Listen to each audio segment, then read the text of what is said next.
proposed plan. Right, I would Yeah. like to have the opportunity to Yeah, read that. I would understand. move that we table this until the next time we're on full board, so that we get the correct document in front of us and we're voting on the correct document. Yes. No, I lost track. Do we have a motion? What? It needs a It second needs a to second, table. so, but we didn't have a motion to approve it. A motion to No, table. Right, okay, so Mary made a motion to table. Did I hear a second? Bren? All right, so, motion to table this discussion till our next meeting in September. All in favor, please say aye. Aye. Any opposed? All right, thank you. Okay, moving on to the Facility Master Planning Architect Agreement, consideration and approval. Oh, sorry. So going back to our June meeting, the board approved engaging a owner's representative to to assist with facilitating the process of next steps in the facility master planning. In doing their due diligence, that means going and finding an architect firm and a construction manager who were able to take the vision for the improvements that would be happening on campus and translate that into a cost that would be able to then be tested with the community for what the tolerance was for completion of those projects. That involved going out to RFP. We issued an RFP for both construction manager and architect firms. We had 6 responses, I believe, to the architect RFP. Those were narrowed down to 2, and then a committee of administrators, involved people in the district, and 2 board members interviewed those firms to come up with a recommendation of who we would move forward with. The recommendation is to move forward with Epstein-Ewen Architects. Epstein-Ewen designed this space here and did a lot of work on the west side of the building, where the primary focus of this next project is, on the west side of the building here at the high school. So we're recommending engaging with Epstein-Ewen for the architect to work in the preliminary referendum services for the district. Are there any questions? I have a couple questions for you, John. The master plan, have we seen that? Facility master planning has been going on through here so the facility master plan is the action process that's associated with the long-range capital improvement plan in the district. And that's the process that was introduced in April with that community engagement night. It was also then addressed in the strategic planning process with community input in that group. And now the results of that have been published to the board, the exercise of all the feedback from all the members of those 2 events. Right, I saw the feedback, and the feedback, I think we've discussed this a little bit before, the feedback says the public has no interest in facilities improvement, but let's set that aside for a moment. What are you talking about constructing? So the current status we have of this project, there's several projects that are tied to it. One, the roofs that need to be completed in the district in the next 2 to 3 years. There's a lot of roof replacements are incorporated in here. Mechanical systems, that the last 2 that have not been upgraded from the original in the high school building here, and replacement of those. A solar project where we would be able to leverage some of the Inflation Reduction Act funding to be able to complete a project that's been in our long-range capital improvement plan for 15 years at least. The Tech Ed Wing, which was in those 2 events identified as a space that in its original form from the 1960s wasn't giving us the opportunity to educate kids for where they need to be in jobs that are in the marketplace. So that is being explored and investigated as to what the alternatives. Again, this is the due diligence step for the district to be able to identify what is that vision, how do we meet the students' needs for the next 15 to 20 years, and what would the cost be of meeting those needs. The next step in the facility master plan process is to go to the broader community and look at it. So once you're completed with knowing what this cost may be associated with the plan, Then you go to a survey to the broader community and see, is there interest in doing something? And that's where the board will have to then take that feedback from that survey and use that to make decisions on what the next steps would be. But you want to be able to do that off of accurate estimates of cost and a vision for what that would look like. Right, thank you, John. Could we get, so I've got 4 things here. First 2 look like they're basically maintenance operations, repairing roofs. Could we get a detail of what we're trying to do here before we start spending all this money on things we don't know what we're doing, would be my request.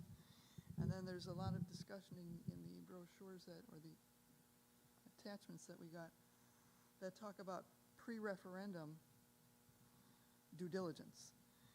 And I don't remember that we've had a conversation that we are in fact going to do another referendum. On top of a referendum we are still paying off. So if you could, That's not the purpose of this. The purpose is to determine whether or not we could proceed. So you're right, you're correct. Where the plan is not proceeding right now, the plan is to do our due diligence to determine whether or not it's appropriate to move forward with these. oh, I got that. Thank you. I got that very much So so. just one But- thing for clarification, Mary, the May 12th meeting, and the agenda item was owner's representation for exactly this purpose. And in that memorandum from John to the board, it outlines all of these projects. In his memorandum, it references replacement and upgrades to air handling units, flooring replacement at Horizon, roof replacement at Pewaukee Lake and Horizon, design and installation of solar array, demolition and reconstruction of Career Tech Ed wing at PHS, including some renovation and construction of an indoor athletic facility as the projects that we would be considering. And when we hired the owner's rep who facilitated the interviews with the architects and the construction firm that received board approval at the May 12th meeting. Right. It was also discussed openly at the April 12th, I think it was April 12th, facility, long-range facility planning meeting that we had with the community. And it was also discussed during strategic planning in May. Right, I understand that, and from those 2 meetings, I would again suggest that we got the feedback from the general public, and the general public said, we're fine, as we are. No, what I'm suggesting, John, is we're looking to commit, well, somewhere just under 20,000. And I don't have a sense of what you're committing it for. I think I would rather know one step before you decide to go out and get the due diligence, at least the board knows what you're talking about. And as I sit here, I mean, you must be talking to these people about very specific things. And I don't know what they are.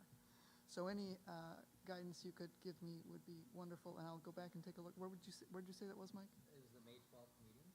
It was under the item for hiring the district representative. Right, that was a salad bowl kind of thing, though. That's not hard. I mean, are you, right. Are you talking to these people about all of this? Yes. And you're going to pick and choose? I'm not following how this is being done. Yeah, it's a good question, Mary. What I'm Let me- concerned about is that it's not yeah. coming from the board. You're going very far is not a good word. You're going down a path and starting things and spending money on things. And I would have thought we would have been the driving force to say, yes, we're going to do these things, go out and get these for us. Yeah, and the so. kind of reverse of that. Yeah, and I understand the question. So from my perspective, the board's been involved every step of the way with this decision. The board was part of discussions when when we scheduled and planned having a facility long-range planning event with the community, these exact projects that we're talking about, that the architects and the construction firms are going to help us cost, so that we can go to the community and say, here are things that have been discussed and here's what they may cost. This is a necessary step. The board needs that information as well, because in the end, you're absolutely right. It is the board's decision whether or not something like this would be presented to the community. You may decide not to. You may decide to move forward with some, none, or all of these projects and present that to the community. This is to empower you as the board in your role to make these decisions. So I would again say that these exact projects, it's not general, these projects that were identified through that process, and we did receive input from the community both in April and again in May that identified these things as that is in the results from those conversations as things that the district should take a look at, and other items have been on the long-range facility planning document for quite some time. So it's been transparent that these things were talked about. It was the board's approval that gave us the go-ahead to hire an owner's rep and then engage in the interviews with the architects and the construction firm. And that interview included board members who sat in on the interview committees for that decision-making process. So in my opinion, and in our view, then that's certainly been our intent all along, that the board has been involved every step of the way. The only other thing I would like to add is you've made mention of the community thinking that we are doing fine. And I think the reason that the community says that is because this administration and the school board historically has always been proactive in managing our facilities, managing our roofing and our equipment and things like that. So I think the public has a level of comfort with us that we do things in the proper order and in a timely fashion. I would much rather know that we have to replace the roofs in 2 years right now than in 2 years from now have leaky roofs all over the campus, damaging our equipment. So this, as we've said, this has been a process throughout the year, and this is the point we're at right now. So I'm going to ask for a motion to approve the architect engagement. Motion to approve the engagement of Epstein Architect to provide architectural services for Pewaukee School District related to the completion of the facility master plan process. Second. All in favor of the motion as presented, please say aye. Aye. Call the roll. Pardon me? Call the roll, please. You'd like a roll call vote? Okay. Jane? Yes. Jeannie? Yes. I'm a yes. Bren? Yes. Larry? Yes. Mary? No. Ashley? Yes. All right, 6-1. Moving on to the construction manager. So following the same process, we invited the largest firms doing construction work for schools around the southeastern Wisconsin, and went out a little bit even further than that. We received 2 proposals. We interviewed both of those firms after we had completed the architect interviews, and the administration is recommending to contract with C.G. Schmidt, who also completed the successful projects here in 2019 and 2020. Any questions? Do I have a motion? Motion to approve the engagement of C.G. Schmidt for the provision of construction management services for the Pewaukee School District related to the completion of the facility master plan process. Could you state the amount of money that goes with that, Bren? Contract. It looks like 5,000. 5,000. Thank you. All right, so we have a motion and a second. All those in favor of the motion as presented, please say aye. Aye. Again, call the roll, please. Jane? Yes. Jeannie? Yes. I'm a yes. Bren? Yes. Larry? Yes. Mary? No. Ashley? Yes. Thank you very much. Moving on to the library media plan. Is Rachel presenting?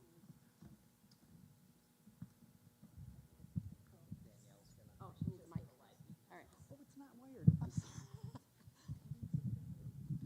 So Rachel York is here to answer any questions if you have, but the library media plan is a plan that under state statute we're required to have board approval for a new DPI portal that has been created. So Rachel and her team have actually been working on this before we even learned of the portal, and so the timing was really good on this, but you'll see the library media plan there. As presented, Rachel and her team did a nice job of aligning that to our graduate profile, along with best practices in library media. So Rachel or I are happy to answer any questions. Otherwise, we'd seek your approval of the library media plan. Are there any questions? I have a question. Is it possible, I don't know where Rachel is it possible to hold this topic for one of those learning sessions? That's got a whole lot of information on there. There's the graduate profile. There's the project, future future library something. And she's got a lot of beautiful charts that are finely typed. I would like to see that for 15 minutes at some point. We'd be happy, Mary, to meet with you at any time and onboard you on that topic as well as other topics. So Rachel and I would be happy to meet with you on that. Right, I think that's a whole board is going to vote on it, so I would appreciate that that comes to the board. Is there any Thank you. interest by the rest of the board to table this topic? She wants to table it so that, Motion to table for that reason. Thank you. do I have a second to table this topic? Motion dies. Do I have any other questions for Danielle or Rachel? Do I have a motion to approve the library? All in favor of approving the library media plan as presented, please say aye. Roll Aye. call, please. Jane? Yes. Jeannie? Yes. Anna, yes. Bren? Yes. Mary? No. Ashley? Yes. All right, motion passes 6-1. All right, moving on to business affairs.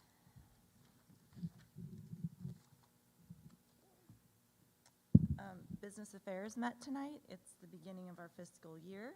So we reviewed the registers and the financial statements and typical first of the year expenses and revenues. We had POs coming through and payments to those, subscriptions, fees, school supplies to get the year off to a good start. And then John, with our financial statement review, went over all of the funds and where we're at. And again, it's typical of beginning of the year revenues and expenses. So I'd like to have a motion to approve the Business Affairs Committee. I approve that we approve the Business Affairs Committee. All in favor of approving the Business Affairs Committee presentation, please say aye. Aye. Any opposed? Thank you. Moving on to policy, Bren? Yes. Can you get a mic, please? Thank you. First read on the following policies for the sake of time. The student behavioral health, policy number 5700.07. There were no changes. That was reviewed by Anthony Stranke and recommended no changes. The additional two policies, 5500.13 and 5500.03, additional first reads. Both of these were reviewed by Colin Jacobs, Dr. Young, our medical advisor, and our nursing staff, and all agreed there were no changes needed.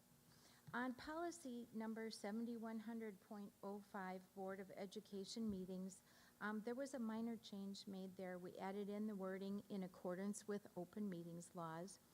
And we also struck the official district newspaper. If you recall, in a previous board meeting, we discussed this and we approved taking away that cost so that we could see some cost savings and using more effective means of communicating our board meetings with the community, because back in March of 2020, the open meetings laws were amended to take away that requirement.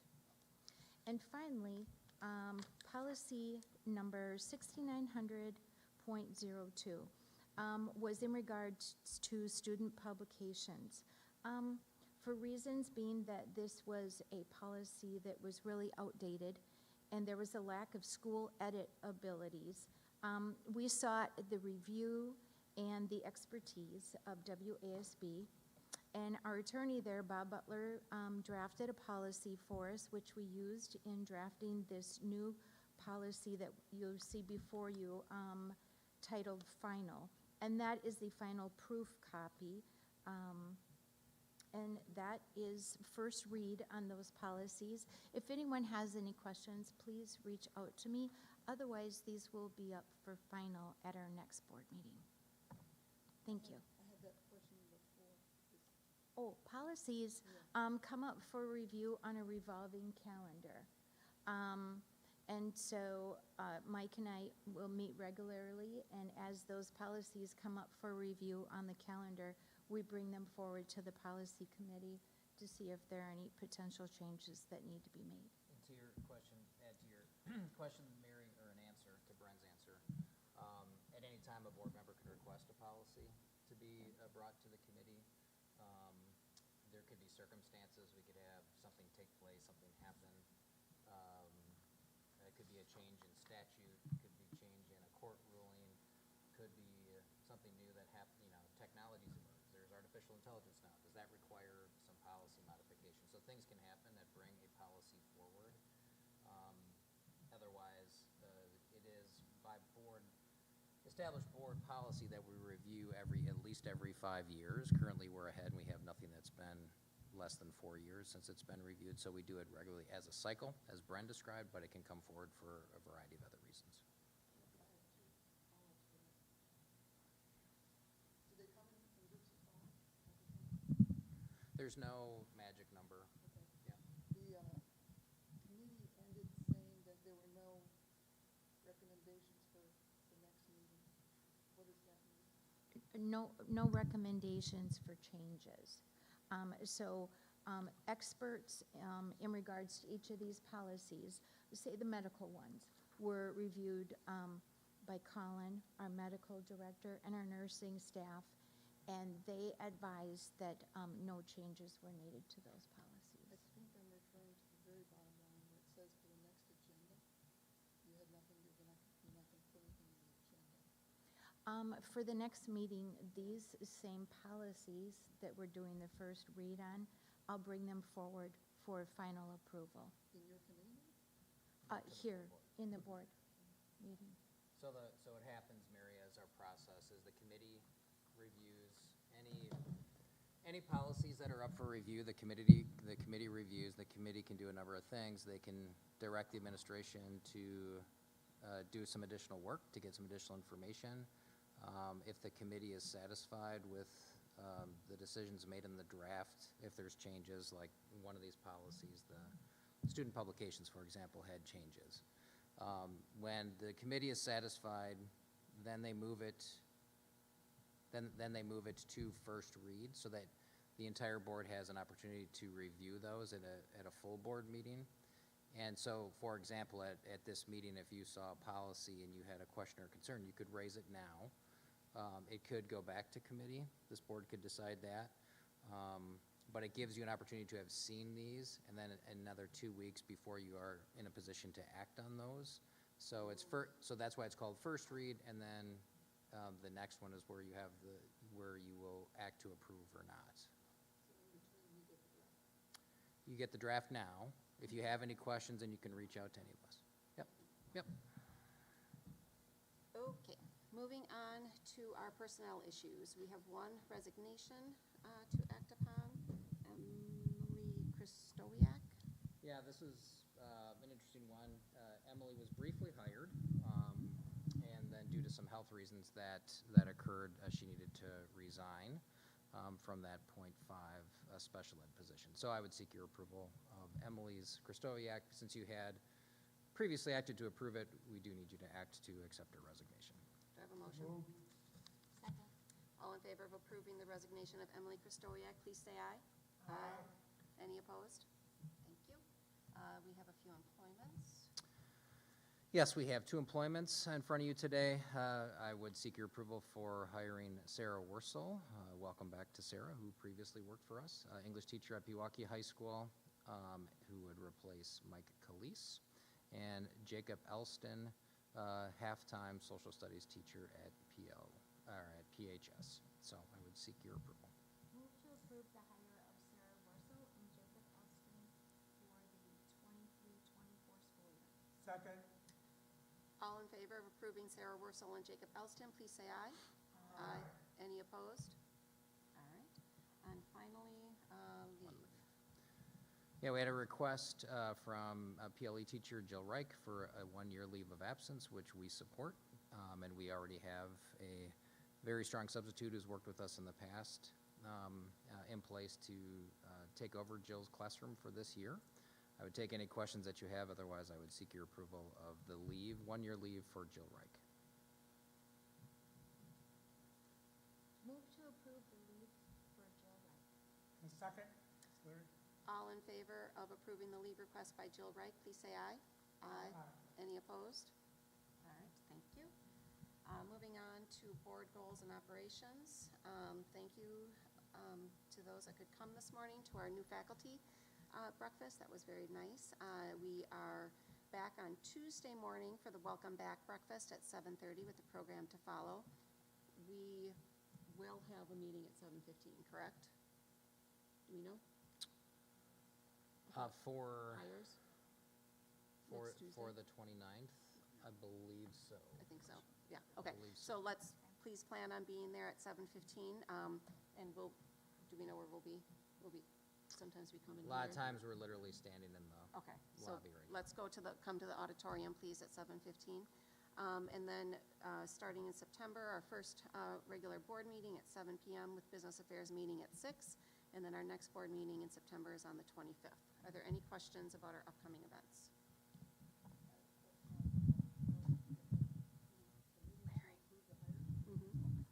You're saying it's going to be, oh, thank you. The meeting to approve the new hires, my question is, can that be done electronically?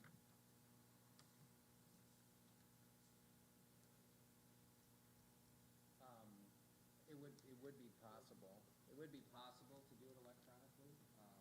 We only need a quorum. As long as we have a quorum of the board, and most are usually here for the breakfast with the staff, that it's usually, Mary, historically, that's maybe a 5-minute meeting. In essence, convene the meeting simply to approve any last-minute hires. Those hires are approved, and then it's adjourned. So it could be done electronically. However, again, there's always been a quorum of the board here for the breakfast, so that's why we do it that way. So to your question, yes, I would leave it to the board on that, but I'm just trying to give you an answer. Are you unable to join us for the welcome back? I would like the option to do electronically. Are you able to come that morning? She said, I don't know. Jeannie? Fern, Larry, Ashley? So we will have a quorum.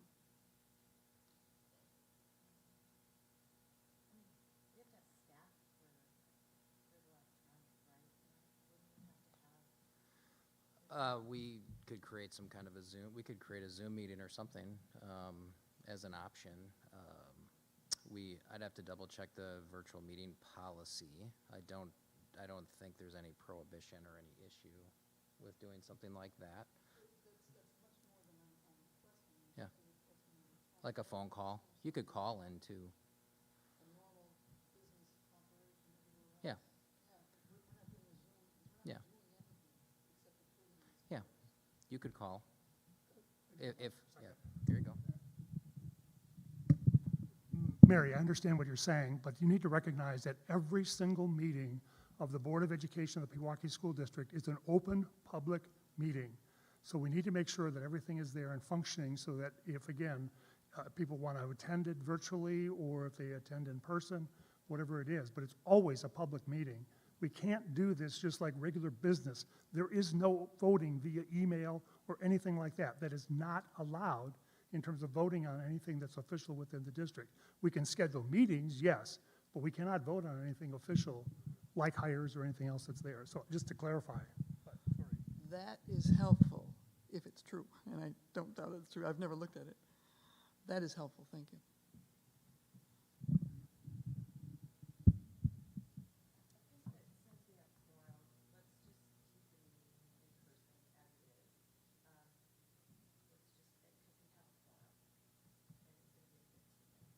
Not even.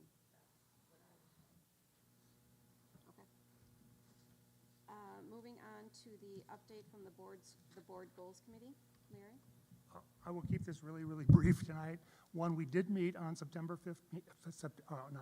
August 15th, sorry, and we did go through the different documents that Julie had shared with us in terms of compiling some thoughts and ideas relative to items that were significant in terms of having them listed as both superintendent and board goals, and that's typically the way that we've worked them, that it's combinations that make this work.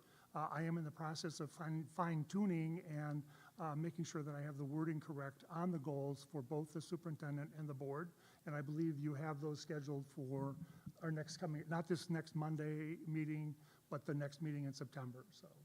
and we'll give more details and have those out in advance in terms of talking them through, so. Thank you, Larry. Legislative advocacy update, do we have anything?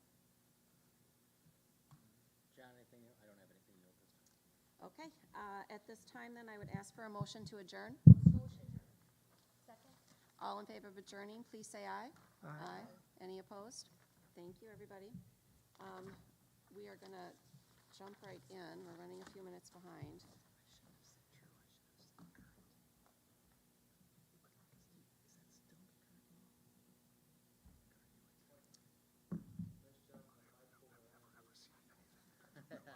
I was kind of impressed. I've said it many times. The HVAC, I have a diagram and everything somewhere. Gives me the flashbacks. There's different rules that apply. Right, that's what, 2 right, years right, of I don't mitigation. I mean, we are subject to all the open meeting requirements. Right. And having it set up. All right. I mean, we can schedule a meeting via emails and those things, but nothing. You're ready? official in terms of any All right, official everyone, vote. you ready? No, that's very. All right, so now we're moving into our budget meeting.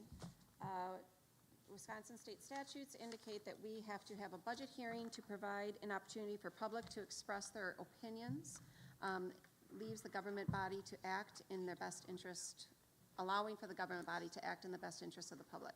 Electors do not have the power to amend or disapprove of the budget, but it will be presented and explained to us. I'm going to turn it over to John Gahan, our Director of Business Affairs. Hello, everybody. Welcome, and thanks for coming out for this budget hearing tonight. Again, the purpose of the budget hearing is to give you some insights into the operations of the district and the finances of the district, and give you an idea of what that plan is moving forward into the next fiscal year. So as an agenda tonight, we're going to touch on 4 items: the financial performance from this previous year. That's in the form of the treasurer's report. We also have the budget plan for 23-24, this next fiscal year, and then an estimate of what the property tax impact would be for the district. So starting with the financial performance for 22-23. At the table and also published on our website, you'll see this booklet here. The center pages 20 and 21 represent the treasurer's report. That's where it begins with the general fund of our operations, and then moving into each of the other funds on the subsequent pages to give you a picture of how the fiscal year went this past year. So overall, the general fund, which again is most of the cost of operating in the district, about just here over $37 million of expenditures this past year, revenues exceeded expenditures by about 0.75%. That amounts for about $279,000 of a surplus. We'll talk later about why it's important to have a surplus in the district. So within this, we also, the general fund revenues on that $37 million were 99.97% received of what was budgeted for the district. We look at debt service management, and as brought up earlier, we talk about the outstanding principal debt yet from our referendums in that. We're proactively managing that debt service. In this past year, the board approved a defeasance of some outstanding debt, which will generate a savings of about $980,000 over the next 20 years on the payments that are due. Sorry. The other one I wanted to touch on, just that capital improvement, that disciplined approach that we have.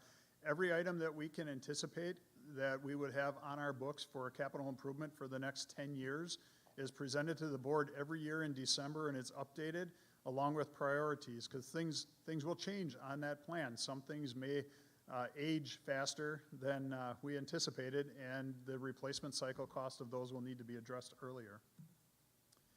So to give you an idea of this financial performance, when we talk about that surplus at the year end, it adds on to each year. The board adopted a policy back in 2008 where our target would be to have 15% of our operations cost, of our general fund cost, reserved as a fund balance for the district, as an accumulated reserve. We were below that number. Through this disciplined approach over the last 15 years, we've been able to get that to about 28%, and that's our goal, to maintain that about 28%. As you'll see in the budget documents, we anticipate a $100,000 surplus in 2023-24. That's an approach that we take every year going into the budget, where we're going to have a surplus to be able to do this. It's very important because of where we sit in the equalization aid formula and when our revenues come into the district. Our primary source of revenue is the property tax. That doesn't start coming in until January. We operate for 6.5 months on this reserve and what we receive in revenues when a majority of our revenue doesn't get here until January or later. So it's really important. This is different for every single district. So this gives our situation hitting that 28%. I'm happy to report we do not anticipate borrowing in 2023-24.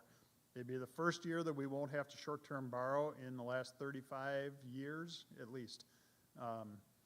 We went from $2.4 million last year. The peak of it was at just over $9 million about 12 years ago. So through this improved financial performance, we were able to eliminate that interest cost. And as interest rates go up, that's dollars that can't be used in the classroom because they're paying to short-term borrow. With that, I want to switch gears and go to the 23-24 budget. This budget was developed in the process of the state going through their debate over the biennial budget. So typically going into a biennial budget or into that budget debate, we have a good baseline of where we're starting from. Because of the federal funding in the last 2 years and no increases to our revenue limit, the district didn't know what was going to be made up for those operational funds because operational costs have increased significantly with inflation over the last 2 years. So not having a baseline, we were predicting 4 years for this biennial budget instead of typically where you would have a good snapshot of where you were starting the development of 23-24, the 23-24 budget. Ultimately, the 23-24 budget for the district represents about a 2%, just a hair over a 2% increase over the budget for 22-23. Enrollment is key. Enrollment is one of the biggest drivers of your revenue limit for your district. This gives a picture of what's happened with our enrollment. As you can see on the far right, when COVID in the fall of 2020, we had much smaller classes at the elementary level where a lot of students in 4K in particular, the numbers dropped way off. The parents chose to keep their children at home instead of that COVID environment. We had a little bit of a drop after that the following year in the fall of 21. We began to climb out of that in the fall of 22. We're anticipating that same slow rate of growth going into the fall of 2023. This represents resident full-time equivalency. So not every resident student is counted as a full-time student. We have a half-day 4K program with outreach. They count as a 0.6. So when we look at the next chart, enrollment projections, this is actual head count. This is the number of bodies that we would anticipate being in the building. Slow growth, about 1% is what we're projecting. Demographically, the community is having fewer, the area is having fewer children per household that are coming in. We look at the reports of the development probability within the community and the new houses that are being built to project the number of kids that we will get from new housing, along with the number of students that we will get from residential turnover of existing housing in the community to try to project these numbers. Historically, this rate of growth is one of the slowest that we'll see in the district.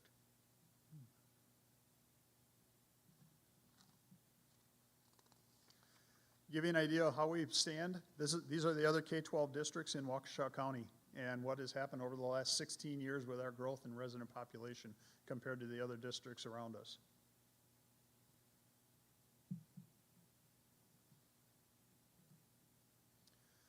So again, the budget conditions that we're facing here, we look at offsetting our operational costs for the last 2 years, utilizing the federal funds that were through the ESSER program. This year in 23-24, we'll also have about $975,000 that we'll have available to cover those increases in operating costs for the district in this budget proposal. We have property values that are increasing. Just last week saw the projection of the Department of Revenue that our we project this very conservatively back in April because these property valuations can fluctuate depending on what's happening with sales. So we try to go very conservatively. 3.99% is a conservative estimate of where we would be with this. Found out last week that we actually could be up almost 16% in property values. That does not impact the levy that we have. It impacts the mill rate, because the mill rate is a byproduct of the levy divided by the property values. So the mill rate will drop from what we've projected with that increase in value, but it does not impact the amount of the levy that we would have. And the overall operating budget, $40 million for this upcoming year. That covers our general fund, as we've talked about earlier, but also a Fund 27, our special education fund. Those are the two primary buckets of dollars to run the operation in the district for the entire year. Some of the constraints we're under, inflation has hit almost every operational element of our district, from the staff that we have to hire, the cost of those staff to attract and retain them, to utilities, to transportation. Every area of our budget inflation has exceeded the available resources that we have, which means belt tightening throughout the operation as we keep looking forward. You saw that dip with the COVID and what happened with our enrollment there. There's an exemption that's built in our revenue limit that backfills some of the loss of revenue, so you don't feel the pain of that all in one year. It's based on a 3-year rolling average of enrollment. So as we climb out, district that climbs out of declining enrollment gets hurt because you lose that exemption. So we're losing about $480,000 of revenue authority going into this budget because we're growing back out of declining enrollment. So, and that was one of the major conditions in the development of the budget.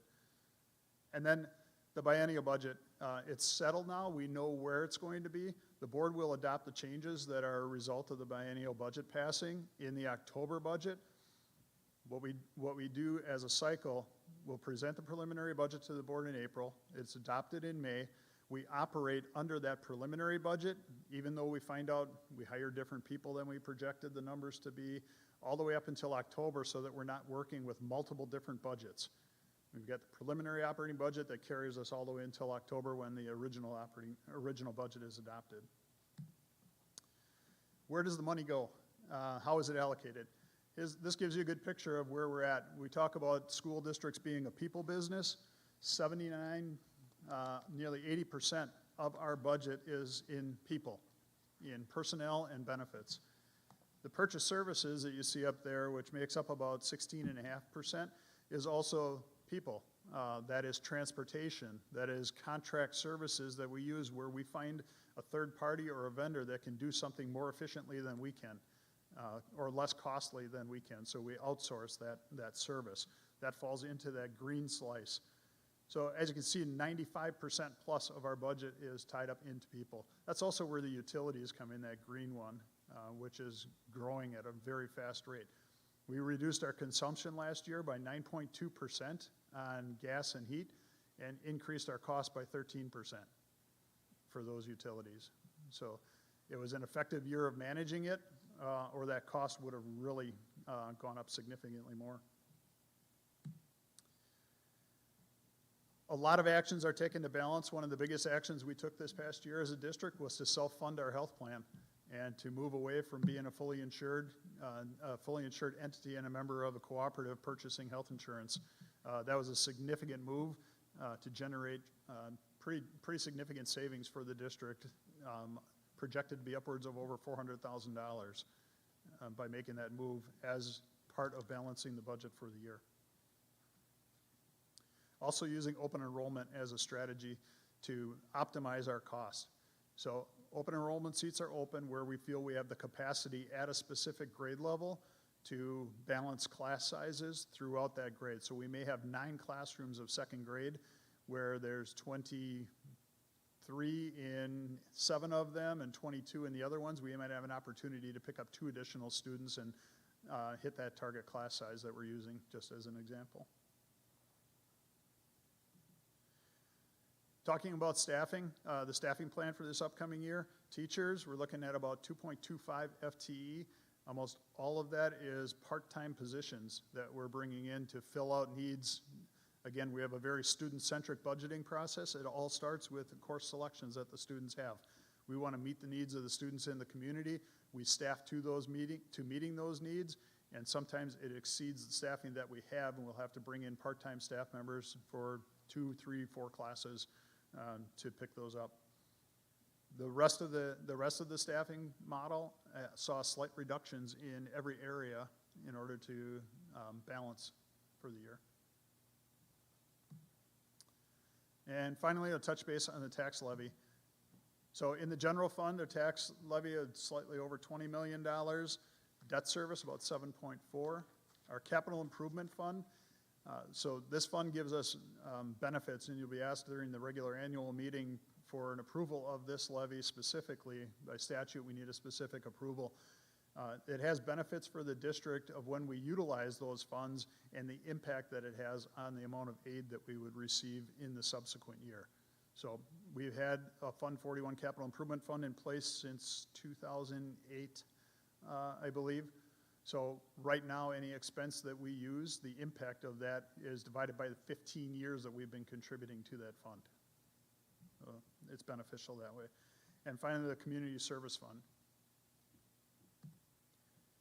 Overall, the tax levy is slated to decrease about $90,000 or 0.32%. This is the third year in a row that we have a decrease in the levy for the district that we're proposing in this preliminary budget.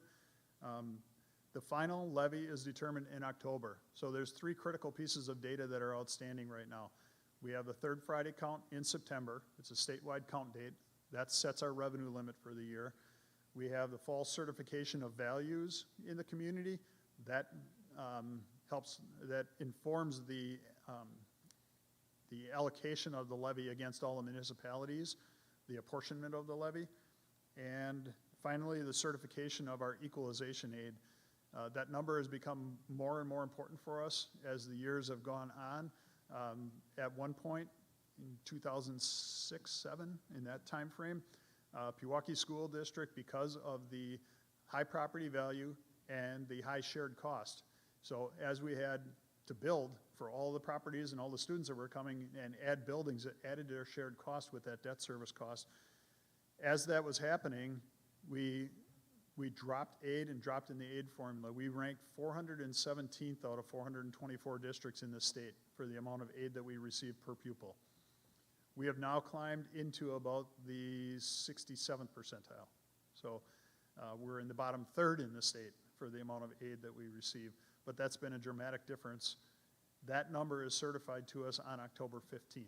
So once those 3 things are determined in the fall, the board will convene at the end of October to adopt the original budget for the district and set the tax levy then that will appear on the bills for December. Here you can see the history of the tax rate in the district. I mentioned earlier that the value is exceeding, it's going to exceed what we had projected to come up with this $7.76 on the right.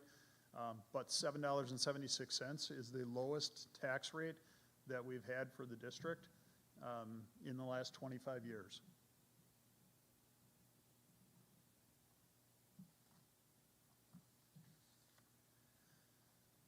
As mentioned,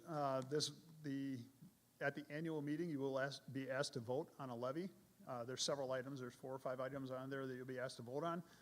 This is an advisory vote for the levy itself, for the full levy.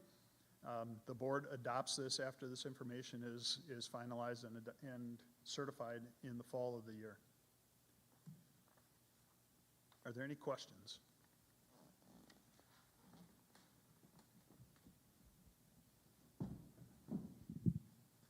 All right, thank you, John.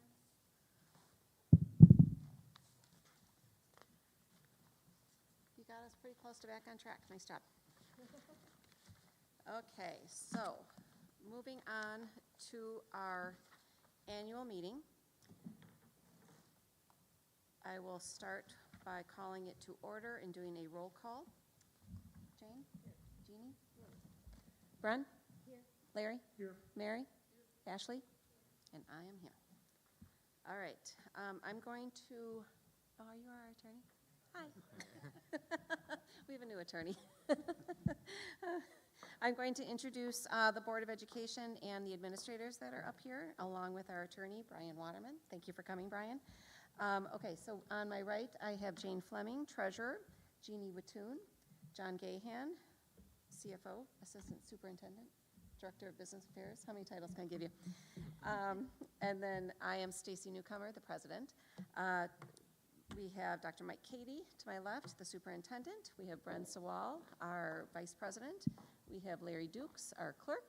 We have Mary Larson, and next to her is Ashley Ross, and on the end is Dr. Danielle Bosanic, also assistant superintendent, and chief academic, I was going to say administrative, I knew that wasn't right, academic officer. Thank you very much. Okay, so, Competing with John on the most titles. I know, right? Okay, I'm going to just go over a couple rules of citizen participation tonight. We are going to be electing a chairperson that will run the meeting and determine the order of speakers. Any citizens who want to address the chairperson will stand, speak into a microphone, and identify themselves and their residence. Citizens will have 2 minutes to speak and address their question to the chairperson. The chairperson may call on someone to answer the citizens' questions, like someone up here. Each person will be allowed 1 time to speak on any issue.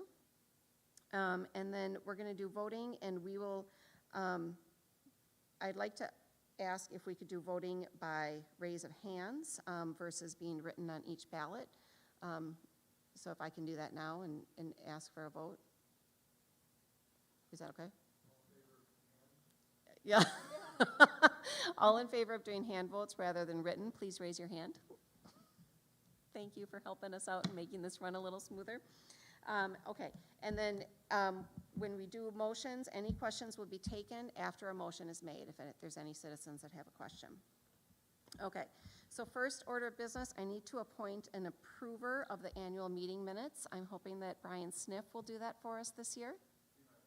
Awesome, thank you, Brian. And then moving on, I need a vote counter. Danielle, will you be our vote counter tonight? Thank you very much. And then finally, we need to elect a chairperson. I'm going to nominate Brian Cammers to serve as the chairperson for the 2023 annual meeting. I do need a second on that. Second. Are there any other nominations? Is anyone else interested in being the chairperson of said meeting tonight? Okay. We need to vote, and as we just voted, we're going to vote by raising our hand. So all in favor of Brian Cammers being our chairperson, please raise your hand.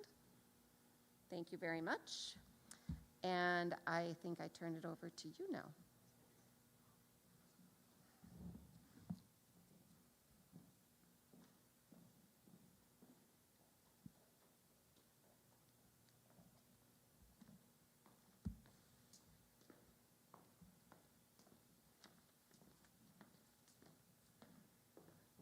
Well, thank you for everyone that came tonight.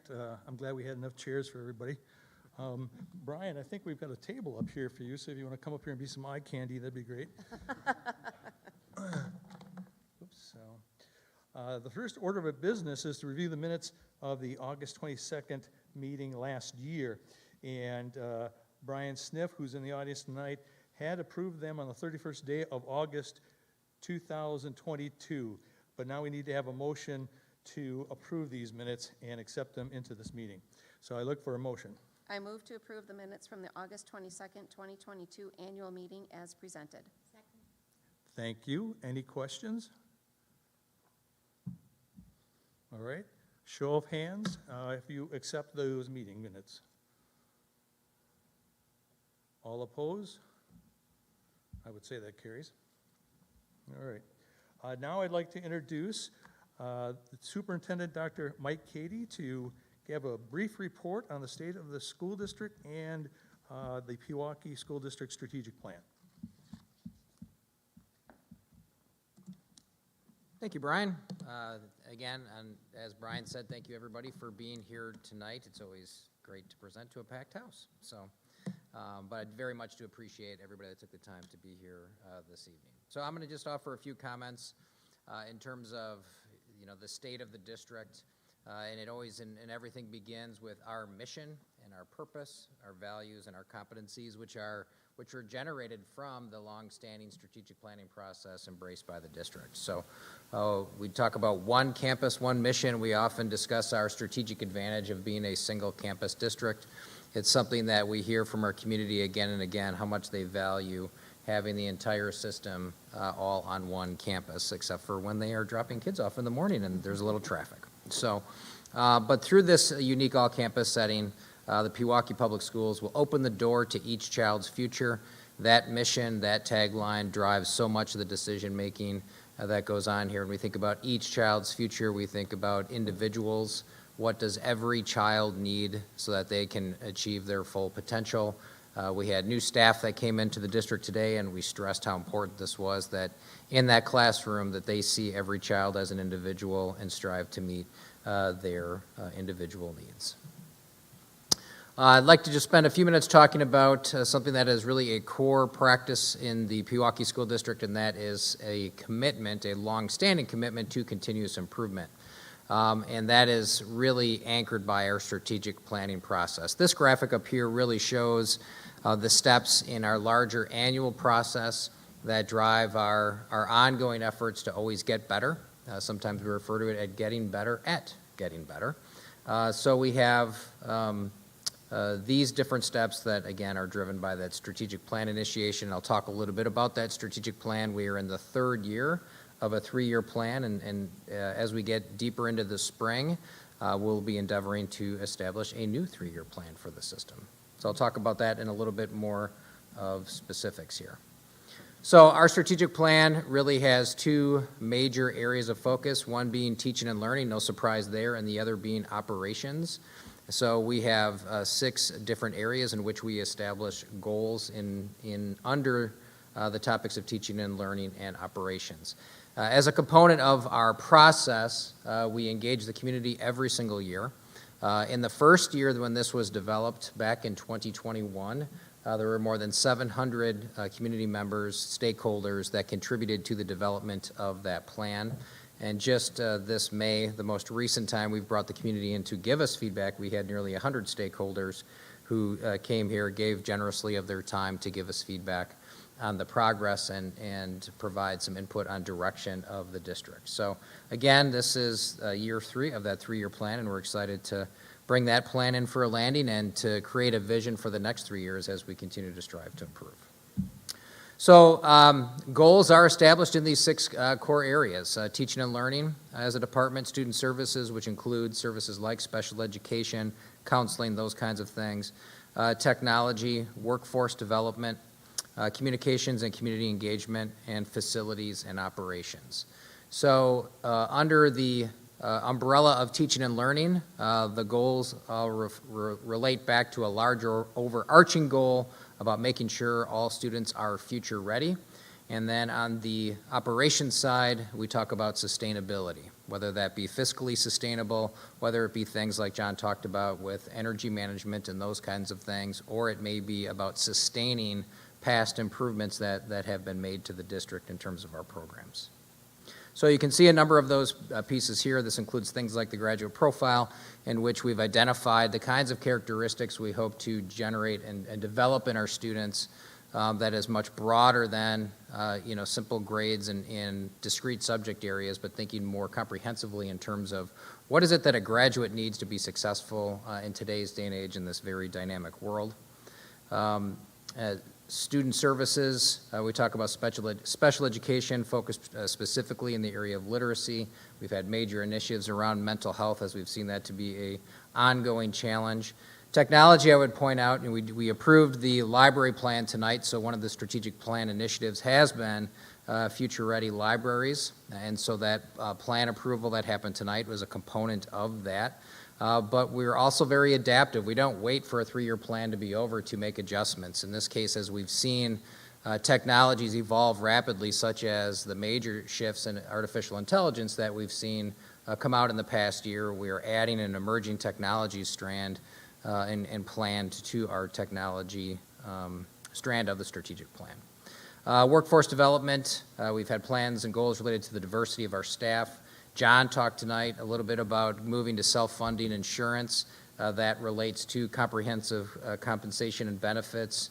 Wellness is an ongoing initiative and priority with our staff. Recruiting, retaining, and engaging a world-class staff is something that we're always focused on in that strategic plan. Bump that forward. Communications and community engagement, we have a new website that's under development that'll help with engagement and communication with the community. It's really important that the operations of the district are transparent. Our community wants to know what's happening here on this campus and what is the return on investment. Many of you that are here tonight would like to know where are the resources that our community has generously provided to us? What are they being spent on? You know, where are we investing those? And that's part of the goal of this meeting, and it is the goal of the strategic plan. Excuse me, facilities and operations, we talk about authentic student learning and sustainable practices, and we'll get into a little bit of that. So here's a snapshot of our Future Ready goal, and specifically an example with the graduate profile. We talk about the 6 areas of the graduate profile that we want kids to develop in their ability to contribute, to create, compete, connect, commit, and care. And we have specific goals and strategies around those 6 areas and specific competencies that we want our students to demonstrate. And we want our community to know that we get results. You know, our students have a lot of success, and we talk consistently about making sure that our students graduate college and career ready. This past year, Pewaukee High School students passed 246 advanced placement exams, scoring a 3 or higher. We consistently maintain a graduation rate between 98 and 99.5%. 78% of the class of 2023 graduated having already earned college credits in high school.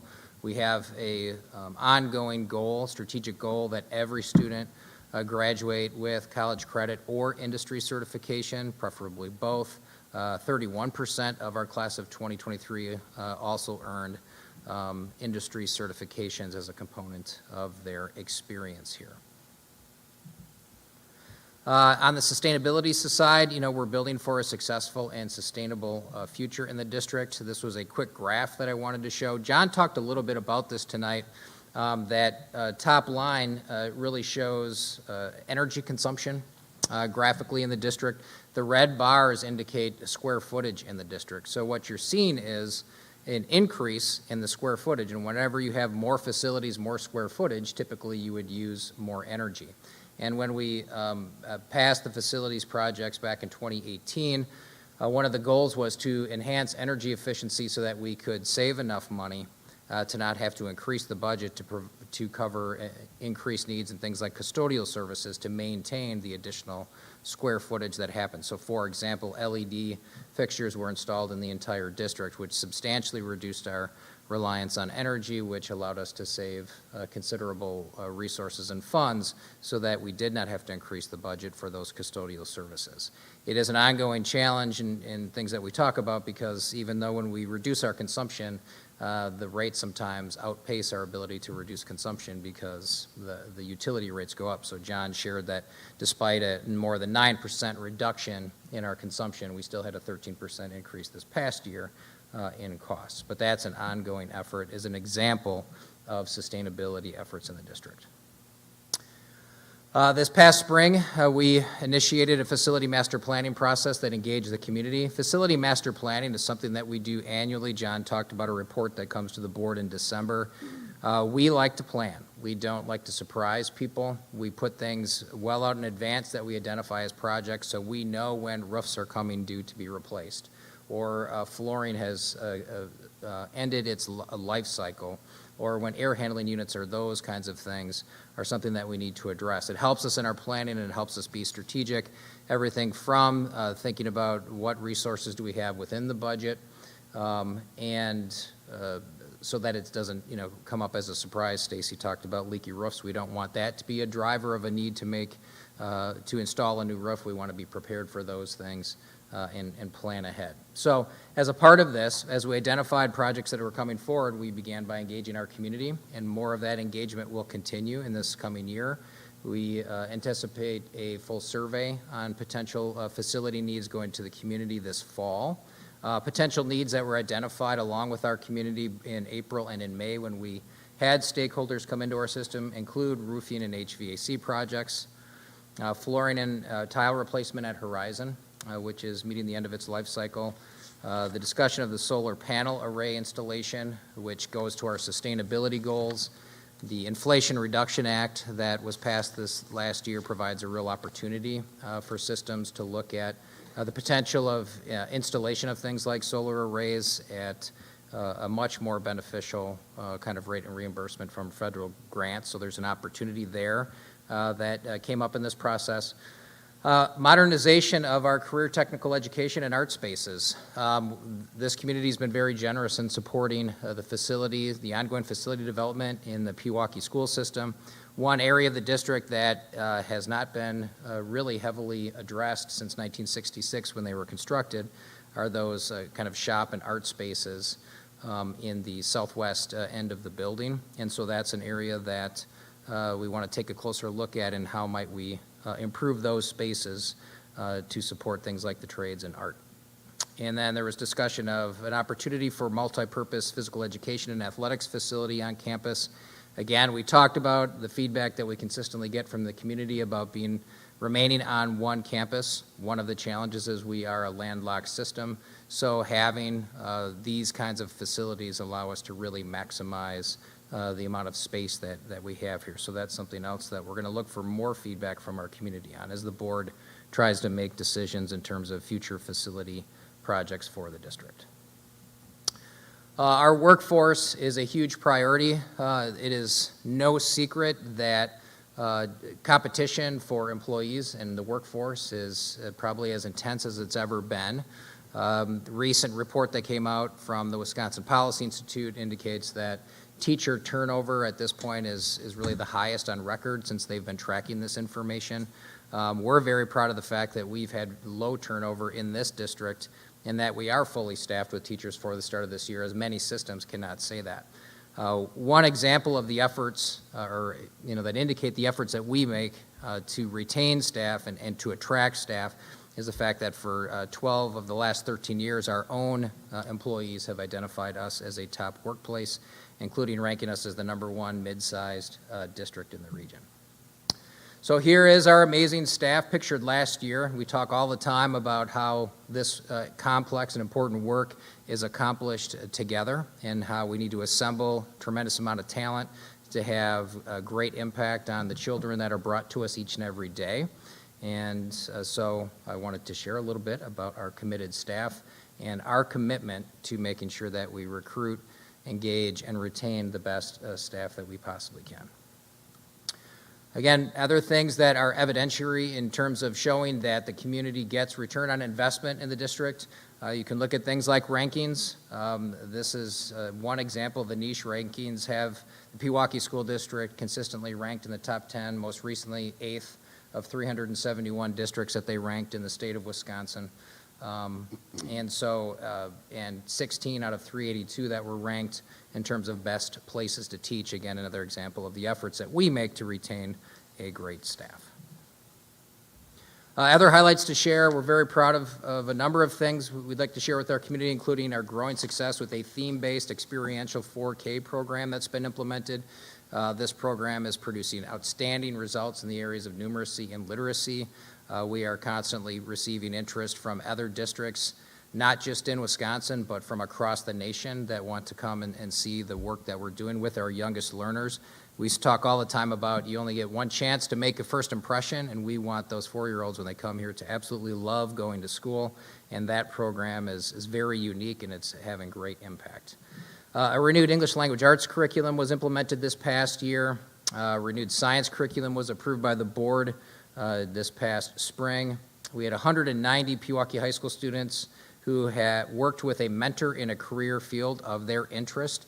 And that, again, is a long-term goal. We want every student to graduate having had a mentor experience with a professional in a field of interest. So at 190 students, we are getting closer and closer to meeting that goal where every student graduates with that experience. The district itself, Pewaukee High School and Horizon Elementary, all achieved the highest rating that is possible on the state report card of significantly exceeds expectations. Asa Clark narrowly missed that level of performance, scoring exceeds expectation on the state report card. They were just a couple of points short of the significantly exceeds. Some unique things, we implemented an aviation course this past year, so students are doing really creative, innovative things right here in Pewaukee High School, like learning how to fly a plane, fly drones. We had a member of the community who donated a flight simulator, and again, pretty cutting edge for our students to be able to have those kinds of experiences. Larry, I think, offered a salute on this earlier tonight, but Pewaukee High School was one of, I think, about 60 high schools in the state of Wisconsin identified by the WIAA as an Award of Excellence winner for the high-quality programming and performance of our athletics programs. And of course, we graduated the wonderful class of 2023, and if this isn't mind-boggling, we welcomed last year the class of 2036. So that'll probably make, if you're like me, that makes you feel kind of old. Athletically, we've been on a heck of a great run. It's a source of community pride. We won our third state championship in basketball for our boys, and our girls had their second silver ball, hoping that third rematch might happen against Notre Dame Academy this year, and maybe third time's the charm for our girls. And I know the boys are already working hard in hopes of making it a four-peat this year, not to put any pressure on Coach Burkemper and the boys. So very exciting. We've had tons of success in our extracurricular programs, which again speaks to the commitment of our students, our coaches, and our parents who, of course, support their kids. So we're looking forward to another great year working together to offer an awesome experience and education for the students of our wonderful community.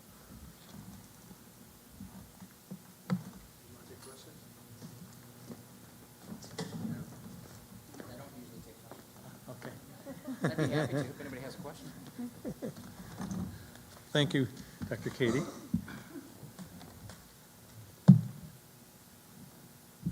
Oh, there we go.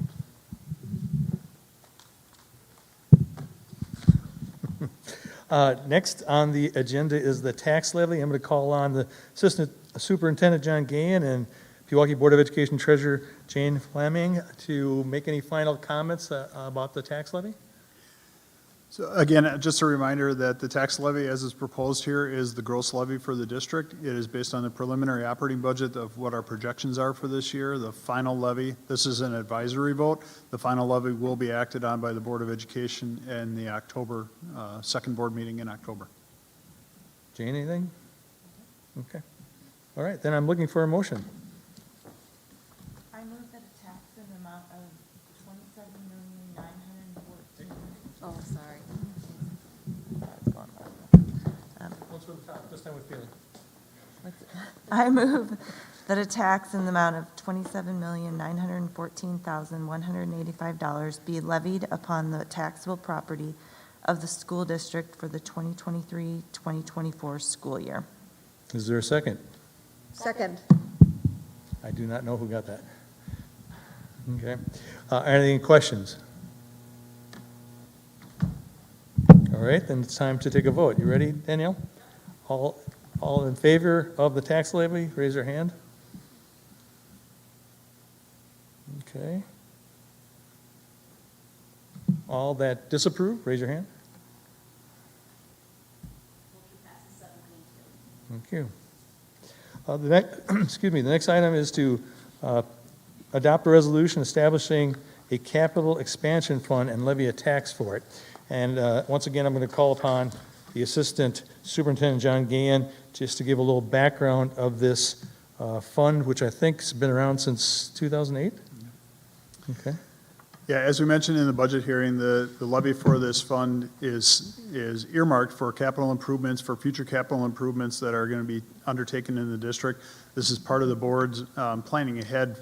It's kind of the emergency fund that's out there for operations if something were to happen in the district.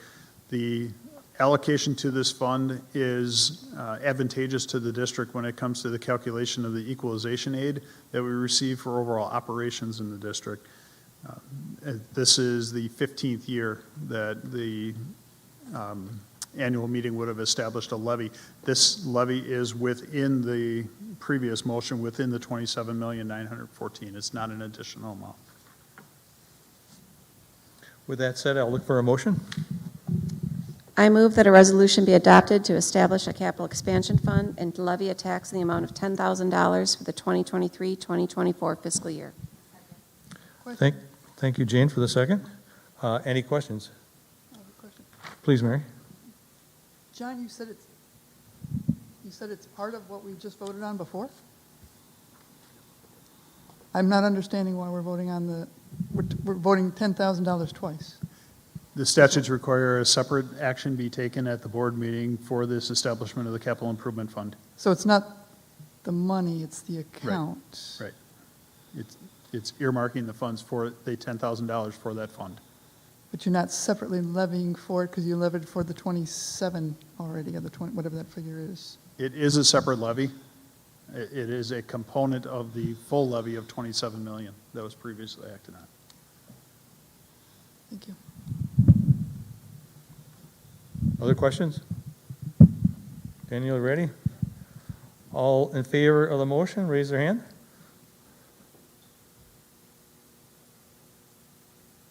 Okay, all disapprove?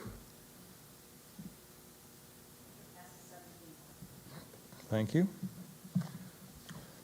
There's an abstention. Excuse me? Abstention. There's an abstention down here. There's an abstention. Okay. I didn't even know that was an option. Next item on the agenda is to approve the annual salary for school board members. A little background here, in 2014, the school board salaries were raised to $4,400 a year, and then at the 2020 annual meeting, it was raised another $100 to $4,500. Is there anybody that wants to provide input to these school board salaries? No. I move that the board salaries remain at the $4,500. Second. Any questions? All in favor of the school board salaries as presented, raise their hand.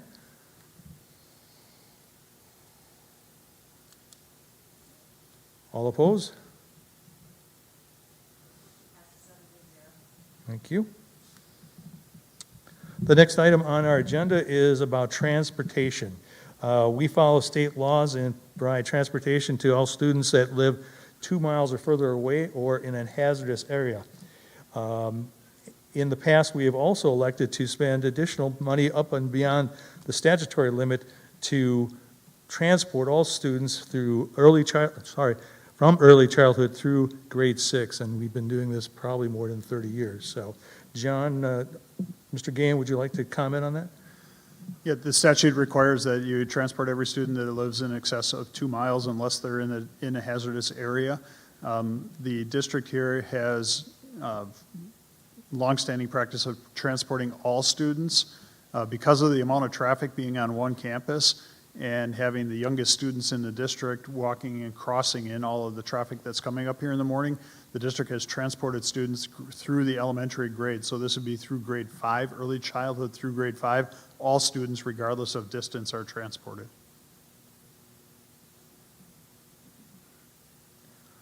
I would entertain a motion now for the transportation. I move to approve the current district practice of providing transportation to all students residing within their school's attendance area in early childhood through grade 6, grade 5, regardless of the distance between home and school. Question? I'll take that after the motion. We got a second? It's been seconded. Bren seconded. Oh, Brenda, sorry, I did not hear you. Okay, please, question. Thank you. Why do we say early childhood and not K-4? The early childhood program includes 3-year-olds. Some of them may be serviced in the 4-year-old program also. Thank you. Any other questions? All in favor of the motions, raise your hand. All opposed?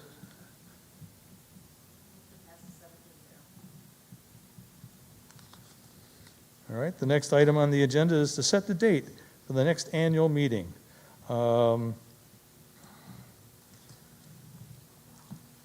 The motion suggested here is to permit the school board to establish the date at the discretion of the board for some time in the month of August. Any comment on that, Dr. Katie? Yeah, this was something, a change that the board had made about a year ago. Historically, the board had set the date at the annual meeting for the next annual meeting, but that restricted flexibility as things arose. So the motion, this motion reflects a change in practice that began last year, which in essence empowers the board at a future meeting to establish the date for the annual meeting, which would also allow, in case something arose, that the board could again change the date, understanding that proper notice as required by law would still need to happen. Thank you. Would somebody like to make a motion? This is Larry Dukes. I move to permit the school board to establish the date of the 2024 annual meeting at the discretion of the board during the month of August in 2024. Second? Okay, I heard that time. Question? Yes, please. Is there a reason we can't run it into September? It's There's- restricted in that language by August to August. John or Mike, would you like to? There's no legal restriction to running you could run the meeting in September, yes. Could we change August to fall? Or, The deadline for the meeting would be October? Yeah, Brian, is that correct? Yeah. So you would have the fall, which the deadline would be end of October. It would need to happen before the board acts on the final budget, I would imagine. It would only be going against about 60 years of practice. But it is allowed. Yeah, but it is allowable. It's allowed, but I think the August timeframe is good for us because once school starts up and those meetings start up, it's very busy. So I prefer to keep it in the August timeframe. I think we discussed it about, didn't we have a discussion around that in the board meeting about moving it around and we determined that August is still the better month for it? Well, if I understand Mary's question, she would like to amend the motion to say fall instead of August. Does she need a second for that? She would need, well, first of all, I have to hear her say the motion, Okay. but then, yeah, a second. Do you want to amend the motion, Mary? yeah, I'll amend the motion. It's not to change it from August. It's, the purpose of this particular statement here is to give the board flexibility, as I understood you reading it. It's just to give the board more flexibility. You get to keep it in August if you choose. But if you run into a snag, you're not bound by having to deal with this. You can go with the natural deadlines that occur in October and make sure you're meeting those and not some artificial thing. Okay. As the motion was read, Motion. it's August, so you want to change it or Motion to change it to fall. to change it as it says? Before we go that far, I mean, fall needs to have a definition. What is the fall, start of fall, end of fall? Good point. And it has to stay within the statutory limits. That would need to be part of the amendment. So Mary, if you could restate the whole thing from the top? August, September? Well, permit the school board to establish a date. How's the rest of it go? What's that? Because you were reading it. Permit the board to establish? Oh, yeah. Well, you're just amending it to say during the months of August or September, Right. 2024. I need a second then?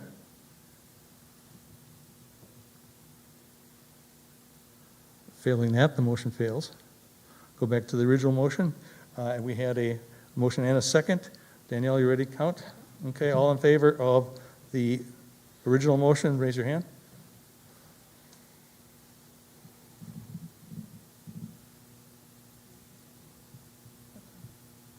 Okay, all opposed? All right, thank you. That concludes our business for tonight. With that, I'll seek a motion to adjourn.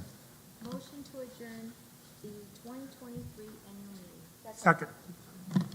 Okay, you ready to count this one? All in favor, signify by saying aye.